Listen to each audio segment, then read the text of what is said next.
투미TV 시청자 여러분 반갑습니다. 당신의 부동산 주치 김재경 소장입니다. 오늘 이 시간에는 어렵고도 복잡한 세금을 쉽게 풀어보는 시간 가져볼까 하는데요. 제 옆에 누구보다도 세금을 쉽게 설명해 주실 세무사님 함께하고 있습니다. 안녕하세요. 안녕하세요. 이환주 세무사입니다. 마술처럼 세금을 줄여주겠다라는 목표 하에 마세TV라는 유튜브 채널을 운영하고 있고요. 현재 금융권에서 이제 VIP 손님들 대상으로 상속증여 또는 부동산 세금 관련 절세 컨설팅을 주로 하고 있습니다. 네, 반갑습니다. 우리 세무사님 같은 경우는 벌써 한 1, 2년 전쯤 된 것 같아요. 이전에 투미TV 출연해 주셔서 차용증 관련해서도 정말 잘 정리를 해주셨었는데 오늘 준비한 내용은 바로 어떤 건가요? 오늘은 2월과세 관련된 규정에 대해서 손님들이 많이 혼동하고 있는 부분들이 있어서 함께 정리하는 시간을 좀 준비해보고자 합니다. 그럼 본격적으로 2월과세 관련해서 한번 좀 살펴보도록 하겠는데요. 다주택자가 부동산을 양도한다고 가정해 보도록 하겠습니다. 2억에 산 주택을 6억에 양도하려고 하게 되면 양도 차익은 4억이 나오게 되는 것이죠. 내가 조정대상 지역에서 처분하느냐 비조정대상 지역에서 처분하냐에 따라서 중과세율이 붙냐 안 붙냐 이런 부분을 차치한다 하더라도 일단 기본적으로 양도 차익이 많이 발생할 수밖에 없습니다. 그렇다 보니까 이 양도 차익을 줄이고 싶어 가지고 머리를 굴리게 되는 것이죠. 배우자한테 6억의 증여를 하게 됩니다. 아무래도 부부간의 증여 같은 경우는 6억까지는 비과세이기 때문에 배우자한테 6억에 증여한 다음에 해당 부동산을 배우자가 제3자한테 6억에 양도를 한다. 그렇게 돼버리면 배우자 입장에서는 6억에 취득해서 6억에 양도하니까 양도 차익이 0원이냐라는 문제가 발생하게 되는 것이죠. 물론 국세청이 그렇게 호락호락하지는 않습니다. 바로 2월과세 규정이 적용되어서 종전 같은 경우는 5년 내에 처분하게 되는 경우에는 애초에 배우자가 취득했었던 6억을 취득가액을 인정되는 게 아니라 최초 취득했었던 남편이 취득한 2억을 취득가액으로 보게 되어서 4억의 양도차익을 기준으로 갖다가 세금을 부과하는 게 기본적인 2월 과세인 것이죠. 그동안의 2월 과세 규정은 이렇게 5년이다 라고들 얘기했었는데 2022년도 7월 달에 기획재정부에서 세제 개편안을 발표하게 되었는데요. 2월 과세 규정 같은 경우는 종전 5년에서 10년으로 변경되게 되었고요. 이렇게 변경되는 시점은 2023년도 1월 2일 이후로 증여받은 분부터 적용되게 됩니다. 따라서 2023년도 이후부터는 10년 동안은 못 판다로 알고 있으신 분들이 있는데 사실 이렇게만 알면 문제가 많습니다. 10년이 안 된다 하더라도 비과세를 받고 아니면 충분하게 절세를 해서 처분할 수 있는 규정이 있는데 오늘 이 내용 관련해서 이환주 세무사님과 하나하나씩 살펴보도록 하겠습니다. 지금까지 2월과세 규정에 대해서 말씀을 해주셨는데요. 이제 법문구도 좀 복잡하게 되어 있지만 쉽게 얘기하면 국세청에서는 어떠한 방식으로든 세금을 줄이는 것을 좀 방지하는 규정들을 좀 만들어 놓습니다. 그 중에 하나가 바로 이 2월과세 규정인데 내가 그냥 팔면 4억의 양도차익에 대해 세금을 내야 되는 걸 배우자한테 증여 후 양도함으로써 세금을 줄이는 걸 막겠다라는 제도예요. 본 규정은 소득세법 97조 2에 열거되어 있습니다. 자, 거주자가 양도일로부터 소급하여 10년 이내 누구한테 배우자 또는 직계 존비 속으로부터 증여받은 재산을 팔 때 이 계산하는 방식의 이 취득가액은 증여 취득가액이 아니라 최초에 증여하신 배우자 등의 취득 당시의 금액으로 한다. 그래서 조세 피하는 것을 방지하겠다라고 되어 있고요. 22년도 개정사항 때문에 지금은 증여받은 후 10년 이내 양도분의 경우에 2월과세 적용을 받지만 2023년 이전 증여분의 경우에는 5년만 지나면 증여로 취득한 증여 취득가액을 인정해 줍니다. 이때 대상은 토지, 건물, 특정 시설물 이용권 등 이 부동산과 관련된 것들이 많고요. 다만 무조건 다 2월과세를 적용해 주는 게 아니라 배제해 주는 케이스가 있습니다. 대표적인 게 2월과세를 적용함으로써 비과세 대상이 되는 1세대 1주택인데 이 내용은 뒤편에서 다시 한번 살펴보도록 하겠습니다. 자, 2월과세 적용 배제 사유는 1호, 2호, 3호 3개로 열거가 되어 있는데 오늘은 이 2호와 3호에 대한 내용을 좀 중점적으로 살펴보도록 하겠습니다. 법 문구 자체를 보면 상당히 복잡한데요. 이제 빨간색으로 되어 있는 부분만 살펴보시면 결국 증여받은 사람이 2월과세를 적용함으로써 1세대 1주택 비과세가 되는 경우에는 적용해 주지 않겠다가 2호의 내용이고요. 3호는 원래는 2월과세 적용 대상이어서 2월과세 적용을 해서 계산한 세액이 2월과세를 적용하지 않은 것보다 적어지는 사유가 발생하면 이때는 부인하겠다, 즉 적용하지 않겠다라는 내용입니다. 쉽게 설명하도록 하자면 일단 기본적으로 5년 내 혹은 10년 내의 기간에서 처분하게 되면 2월과세 규정을 적용하는데 설령 2월과세를 적용함으로 인하여 세금이 더 줄어들 때는 그것도 적용 안 하겠다. 그렇죠. 이렇게 이해하면 되겠나요? 네, 맞습니다. 지금 5년이라든가 이제 앞으로 증여받은 사람 같은 경우 10년 동안 이제 못 파는 거 아니냐라고 인지하시는 분들이 있겠지만 그게 아니다라는 사실들을 하나씩 짚어보도록 할 텐데요. 예를 들어서 아래와 같이 아버지께서는 2012년도 5월 달에 2억이 취득했는데 아들한테 2020년도 6월 달에 6억이 증여를 한 거예요. 그러고서 시간이 지나가서 지금 현재 시점에서 12억이 양도를 한다라고 보게 되었을 때는 5년이 안 됐잖아요. 그렇죠. 그렇기 때문에 2월과세가 적용되는 거는 맞는 상황인데 그런데 이 아들의 경우는 조정 대상 지역이었으면 2년 실거주 혹은 비조정 대상 지역이 취득했다라고 하면 2년 보유를 해서 1세대 1주택 비과세 요건에 충족했다. 이 경우에는 12억 이하 100% 비과세가 적용되는 건가요? 그렇죠. 2월과세를 적용하는 대상은 맞고 적용하게 되면 어떻게 된다고 했죠? 취득가액이 증여 취득가액인 6억이 아니라 아버지가 취득한 2억으로 따라가지만 양도 차익이 아무리 많이 난다 하더라도 비과세 요건을 갖추면 양도가액이 10억을 넘지 않으면 비과세가 되기 때문에 취득가액이 6억이 되든 2억이 되든 동일한 결과가 되기 때문에 아무런 문제가 없다는 거죠. 12억 이하 주택 같은 경우는 2년 실거주 혹은 2년 보유 요건을 충족해서 비과세를 맞췄다라고 하게 되면 꼭 5년이든 10년이든 이 기간을 넘어가지 않는다 하더라도 비과세를 팔 수 있다라는 부분 먼저 확인해 보실 필요가 있고요. 그러면 이제 12억이 넘어갈 때에 대한 케이스가 등장하게 됩니다. 앞서 똑같은 케이스인데 이제 양도가액이 생각보다 가격이 더 올라간 거예요. 15억에 처분하다 보니까 집값은 더 높게 처분할 수 있다 보니까 기분은 좋긴 한데 이때는 문제가 되는 거죠. 맨 처음에는 아버지가 취득한 2억 취득가액으로 가나 자녀가 증여받은 6억 취득가액으로 가나 어차피 12억 이하는 100% 비과세니까 이 시점을 굳이 판단하는 게 의미가 없었었는데 이제는 12억 초과분에 대해서는 취득가액이 중요하다는 말이죠. 그러면 2억으로 가느냐 6억으로 가느냐 이 부분에 대해서 좀 쟁점이 발생할 것 같습니다. 결론부터 말씀드리면 아버지가 취득한 2억이 취득가액이 되게 됩니다. 그래서 2억과 15억의 양도 차익인 전체 13억에 대해서 양도소득세 계산을 하게 되는데요. 그렇다고 세금이 많이 나오는 건 아니라 비과세 요건을 갖추었기 때문에 전체 양도 차익 13억 중에서 이 12억을 초과하는 부분에 해당되는 것만 안분 계산하면 생각보다 세금은 많지 않을 수 있습니다. 네, 맞습니다. 기본적으로 우리가 1세대 1주택 비과세라고 해도 12억 이하만 100% 비과세지 12억 초과분 같은 경우는 세금을 납부하게 됩니다. 안분 계산식이 바로 아래와 같은데요. 주택을 15억에 처분한다 했었을 때 12억까지는 비과세, 그러니까 3억에 대해서 과세 이런 게 아니라 양도 차익이 또 다르게 됩니다. 그 안분 계산식이 아래와 같은데요. 양도가액 분의 양도가액에서 12억을 뺀 금액 양도 차익을 곱하게 되는 게 기본적인 식입니다. 그럼 여기서의 쟁점은 이 양도 차익이 2억 취득가액으로 인정돼서 13억이 되느냐 6억 취득가액이 인정이 돼서 9억이 되느냐가 쟁점이 되는데 결론적으로 말씀드리면 2월과세가 적용되기 때문에 13억이 된다라는 부분으로 이해하시면 좋을 것 같네요.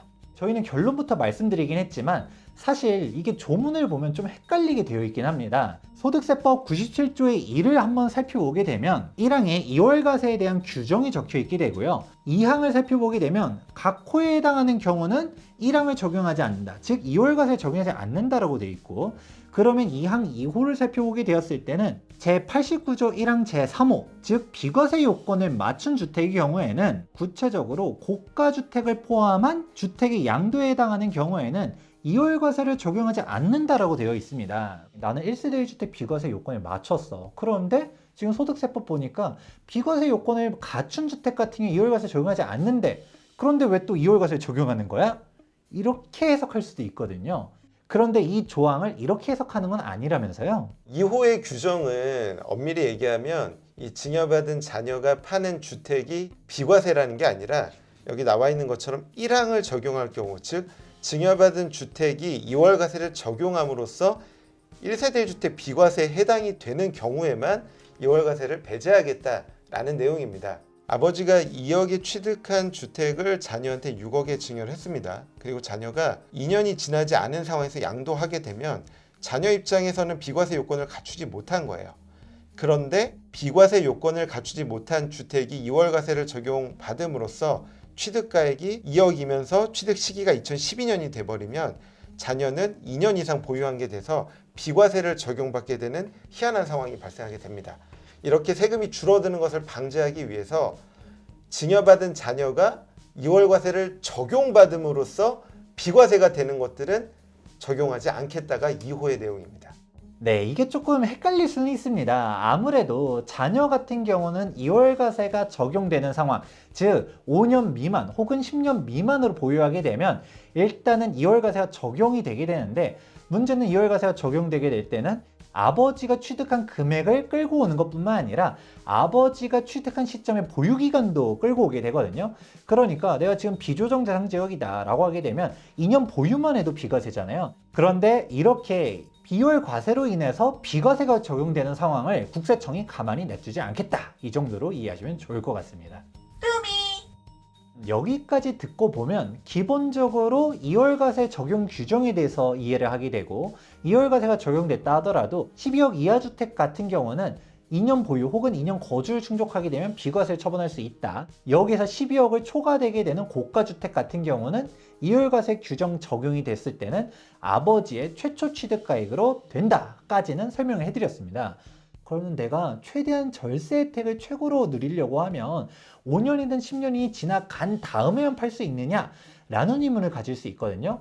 그런데 꼭 그렇게 5년, 10년을 기다리지 않아도 된다면서요? 맞습니다. 근데 이런 내용들을 듣고 보면 2월과세 적용받게 되면 이제 5년 또는 꼭 10년이 지나서만 팔아야만 된다라고 생각을 하실 수가 있는데요. 꼭 그렇지는 않습니다. 부모님이 2억에 취득한 주택을 6억에 증여받고 15억에 양도하게 됐을 때 우리는 2월과세를 적용받는다라고 말씀을 드렸습니다. 그래서 전체 양도 차익이 13억이 되는 거고, 비과세 요건을 갖추었다라면 13억에 대해서 12억 초과분을 안분 계산하게 돼서 세금이 줄어드는 효과가 하나가 있고요.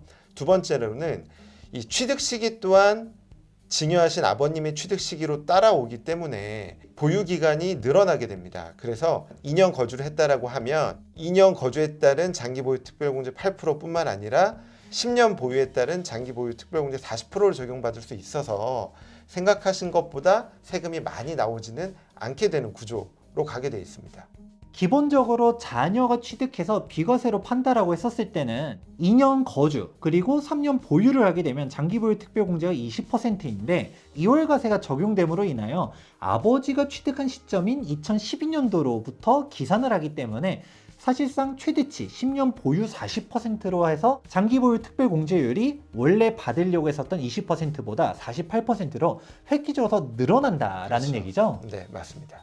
장기보유 특별공제는 많은 분들이 잘 아시겠지만 1세대 1주택자 중에서도 12억 초과 고가주택을 양도하려 했을 때는 장기보유 특별공제가 적용되게 됩니다. 기본적으로는 2년 실거주를 했다라는 전제 조건 하에서 1년 보유에 따른 퍼센테이지가 4%, 1년 거주에 대한 퍼센테이지가 4%씩 늘어나게 되는데요. 만약에 2년 거주를 못한 사람들은 1년 보유당 2%씩 해가지고 최대 15년 30%가 적용되게 됩니다. 장기보유 특별공제 자체는 그동안 변천사가 많이 있긴 하지만 현재 시점으로만 보게 되면 아예 거주를 안 채웠다라고 하게 되면 10년 보유를 했다 하더라도 최대 장기보유 특별공제율은 20%, 2년 거주를 했다라고 하게 되면 8%, 10년 보유에 따른 부분이 40%에서 48%, 최대 장기보유 특별공제율 다 받기 위해서는 10년 보유, 10년 거주를 해야 80%를 받을 수 있는 규정으로 이해하시면 될 것 같습니다. 2월과세가 적용되게 되면 아버지의 최초 취득가액과 취득 시점에 대한 기간도 다 끌고 온다라고 설명해 주시긴 했는데, 아버지가 예를 들어서 10년 거주도 했다.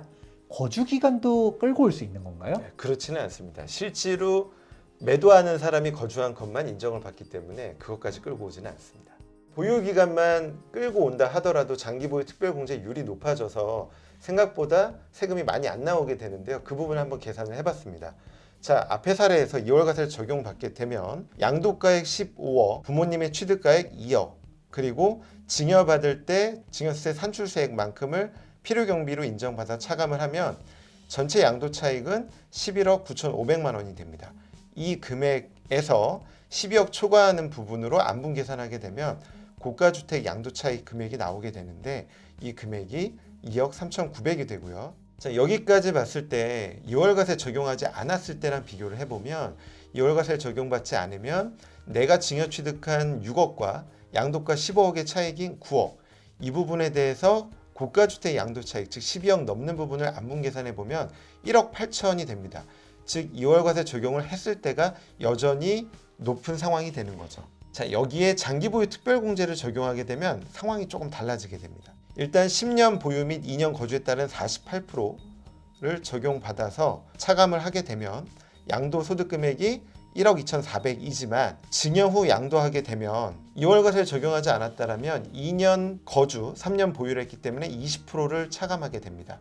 그렇게 돼서 이 양도소득 금액이 역전이 되는 현상이 발생하게 됩니다. 2월과세를 적용함으로써 결론적으로 납부해야 될 세금이 더 적어지게 되는 거죠. 2월과세를 적용함으로써 장기보유 특별공제율이 올라가게 돼서 실질적으로 세부담이 많이 차이가 안 나거나 아니면 오히려 적어지는 현상이 발생하게 됩니다.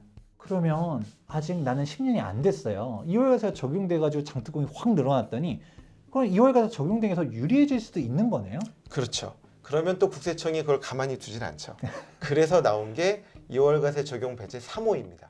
1항을 적용하여 계산한 양도소득 결정세액, 즉 2월과세를 적용한 결정세액이 1항을 적용하지 아니하고 계산한 양도소득 결정세액보다 적어지는 현상이 발생하면 이 경우에도 2월과세를 적용하지 않겠다라는 내용입니다.